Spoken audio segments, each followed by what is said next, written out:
maybe just spend some time in nature, go get conviction about what's right to do for you and your organization, and then just go do it. And throw yourself back into the throw yourself back into the fire of having to deeply question what it is that we are doing. Because in every business, including ours, like it's not perfect, right? Like there are massive compromises made, and it's an experiment. Um, like for example, carbon credits. Do I think carbon credits are good? Well, not strictly good. They're pretty good. They're the best financing mechanism we have for incentivizing people to restore nature. But will there be secondary effects and unintended consequences? For sure. It could lead Give to the me give me an example. Why shouldn't that yeah. work?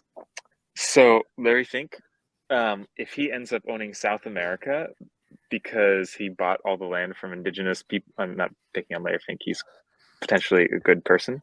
But like Potential. large hedge fund and private equity folks that go and acquire land and would recreate maybe the largest colonial land grab in history for carbon sequestration in less developed countries on behalf of corporations. Like it's sort of like kicking the can down the road and making the whole situation way worse, because fundamentally this is healing relationship with land, restoring indigenous land agency and restoring our own indigeneity on land. And that won't solve the problem, right? The cause of the climate crisis is not just CO2 in the atmosphere. It's a whole way of being that doesn't acknowledge how we need to be on Earth.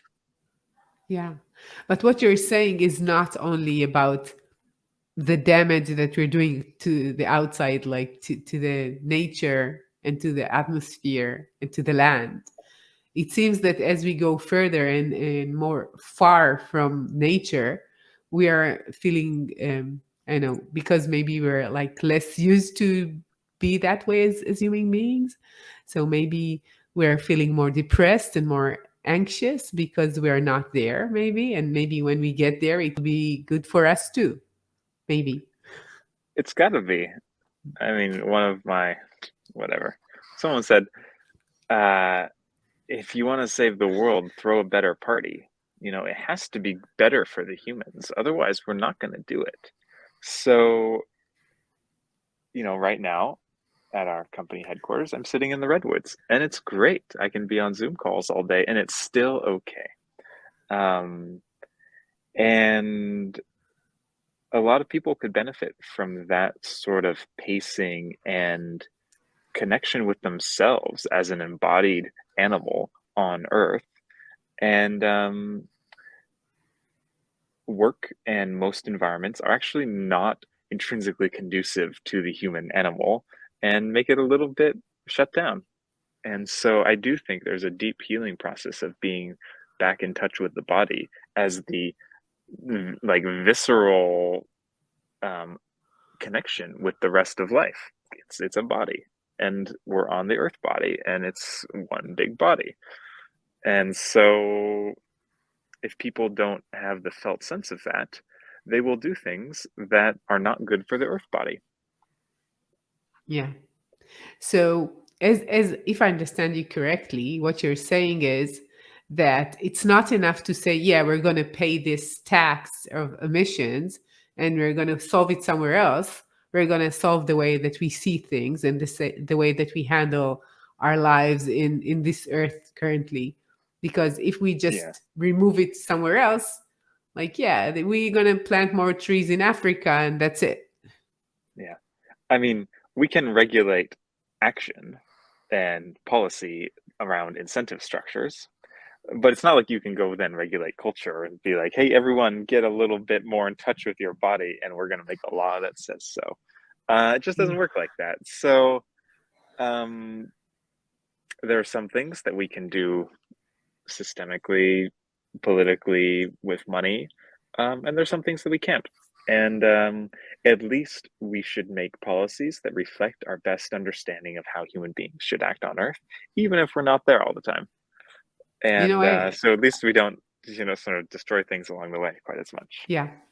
Like I heard like a few years ago, it was, I think, like a documentary about the human race, and it started with saying that we're very young on Earth. So we're not here for so long, and we're kind of young, in parallel to other species in nature. And when I thought about it, we don't think that we're young, and we think we're very, very smart and very, that we know so much and we gone so far. And when you're thinking about us as human beings in the planet, as species, as creatures, as earthlings, it seems like we have so much to learn yet. We're so sure that we're so smart that it's like conflicting all the time, because we think, especially I'm from Israel, so in Israel we know everything, if you didn't know that. So it's like this feeling of, yeah, we know, like we know everything. Yeah, and it's hard Yeah. to explain what you don't know. You don't know what you don't know, right? Yeah. And this is a really deep theme. Um, Yeah, yeah, it's funny the just truth to think is, about it, because we're so, like, the technology, and we're so advanced, and you have these capabilities. And I think that what we're just saying is not enough to solve it in our mind and to have a plan. yeah, this is one of the big, without going too far out right now, this is one of the biggest shifts in consciousness that could happen during this time, which is um, being okay with not knowing how it's going to turn out.